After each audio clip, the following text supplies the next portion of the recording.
CapCut recently updated their terms and services, and creators are panicking. And when I say panicking, I mean literally panicking.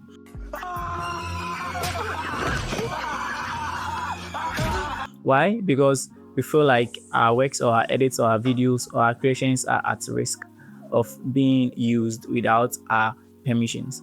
Now, what am I talking about? I mean, if you can remember, not long ago, Adobe updated their terms and services for using their softwares, where they literally lock you out of the software until you agree to their policy or their term where they can use your designs or your creations to train their AI models. Now, it looks as though CapCut is trying to follow the same path, but isn't exactly the same path. And so I'm sure that one way or the other, you might have heard the news on TikTok, on Instagram, on the internet, where someone mentioned that CapCut is trying to use our creations or our videos without our permissions by making you accept their new terms and policies. Now, in this video, I'm going to break down the terms and services to you guys. I'm going to talk about the things you need to know and what you are probably not told, and also what you should look out for. And then after everything, then you can decide whether you want to continue with CapCut or you want to get a new video editing software. Nice. And disclaimer, this video is not to defend CapCut or to throw any jabs at them for any reason. This video is for educational purpose only. And so I'm the author, and without further ado, let's jump right into the video.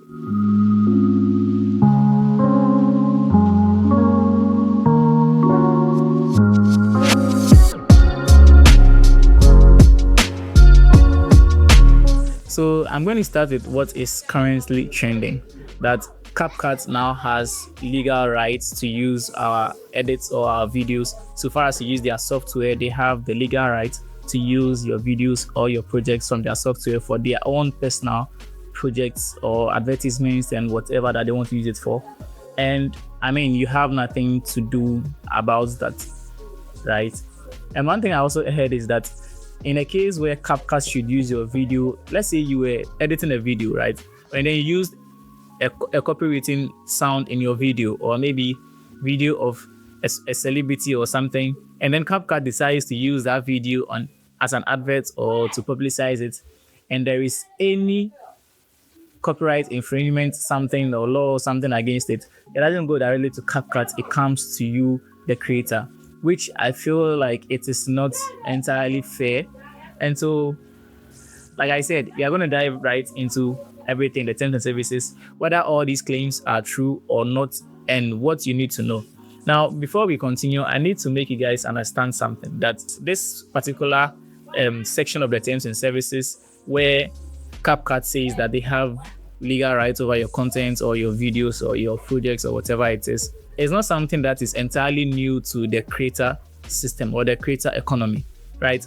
You might be surprised to know, because I know that most of us don't read terms and services when logging on to softwares or platforms or something like that.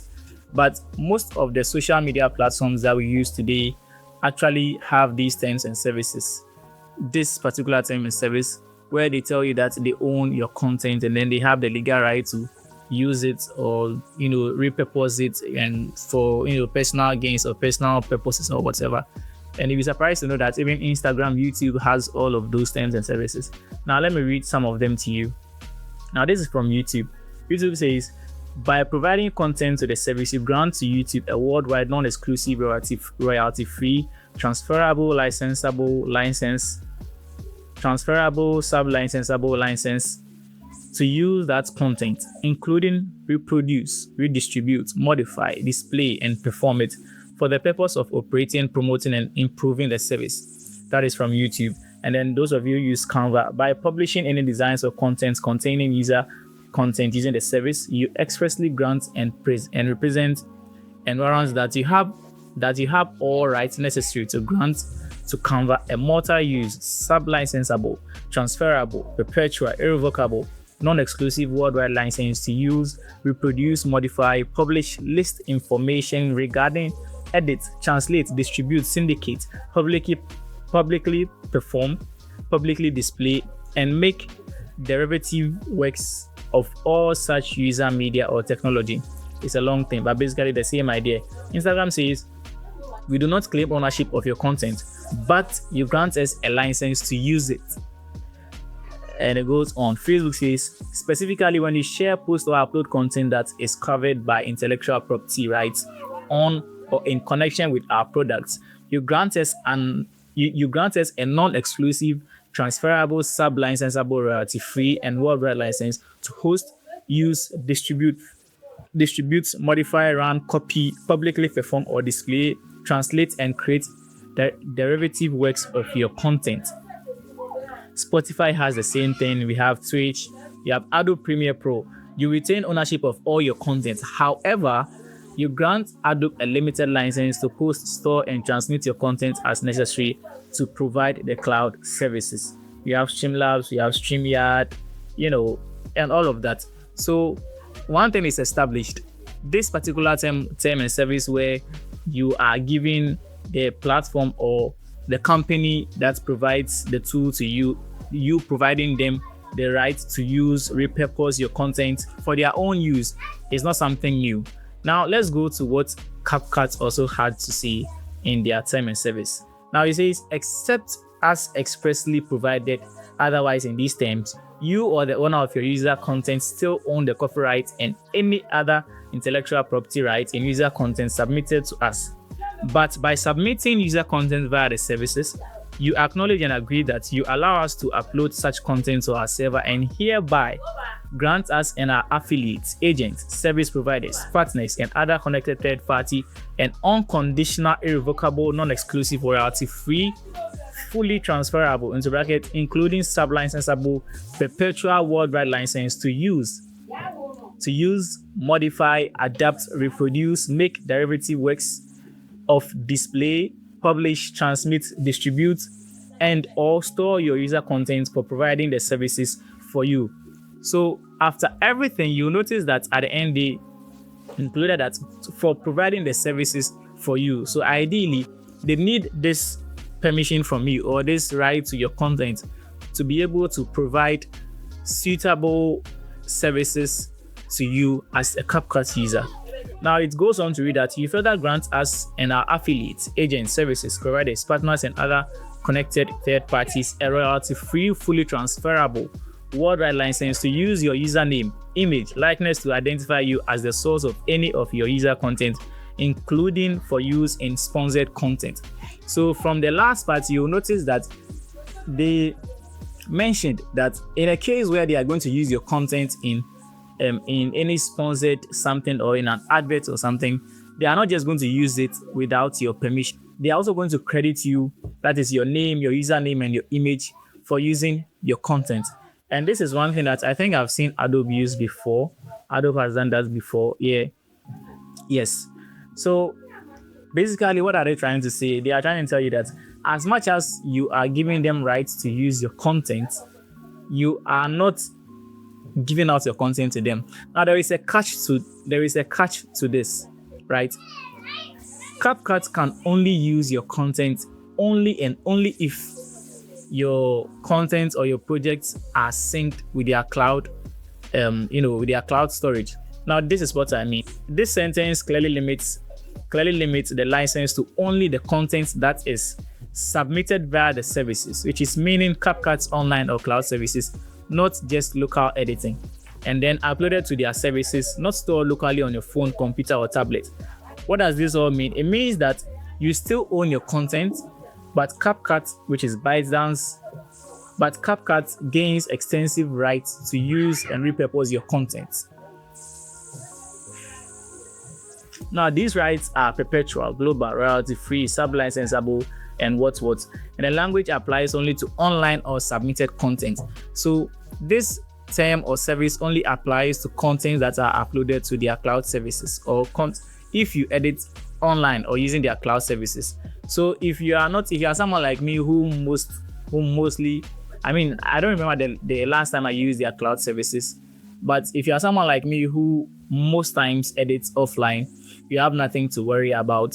CapCut has no way of using your content or reusing your content for any reason. You get that. But the moment you use their cloud services, just know that you are giving them the license to use your products or your projects, your edits for their own, you know, purpose or their own use. And the whole thing is that CapCut has to do this in order to get proper feedback from the users, from the CapCut users, and a more tailored design or a more tailored update that is going to best suit us as creatives or as editors or as, you know, content creators. You get that? So basically that is it. I don't know, but personally, if you've been following my channel, you will notice that I don't exactly make content on CapCut because I'm not a huge fan of CapCut. I prefer Filmora to CapCut. The only reason I've been using CapCut is because the PC I'm using at the moment isn't able to run Filmora properly. Most times I have to try, whenever I'm about to work on a project, I try editing in Filmora first. If it doesn't work, then I have to move to CapCut. But if it works in Filmora, I'm not going to CapCut. So yeah, so that is the whole idea. So if you are someone who also if you have subscribed to their pro services, I mean, then it means that you are all in on this. CapCut is going to have access to your videos, to your content, to your projects, and you can use them however they deem or they see or they please to. You get that? And so, I mean, at this point, you can decide whether you want to continue with CapCut. But the only thing I have against CapCut is the fact that it came out as free, and then now almost all the good and the best features are now like premium. They are pro. You have to subscribe to the pro version for you to use all those features, which is really, really bad. So for, you know, creators who edit on their phones and stuff who use CapCut, I mean, if you have subscribed to their pro version or to their pro service, probably this might be the time for you to start thinking of alternatives. If you still want to stay with CapCut, that's fine with me. I mean, you can also you can always do that. All right. So if you found this video helpful, kindly subscribe to the channel, like the video, and turn on the bell notification icon as well. And you can let me know in the comment section if you are going to switch to a different editing software. If you guys would like recommendations for substitutes for CapCut, let me know in the comments. I'll make a separate video on that where I can show you alternatives for CapCut that can help you if you don't want to put your projects or your works at risk. And so until next time, stay creative, guys. Peace.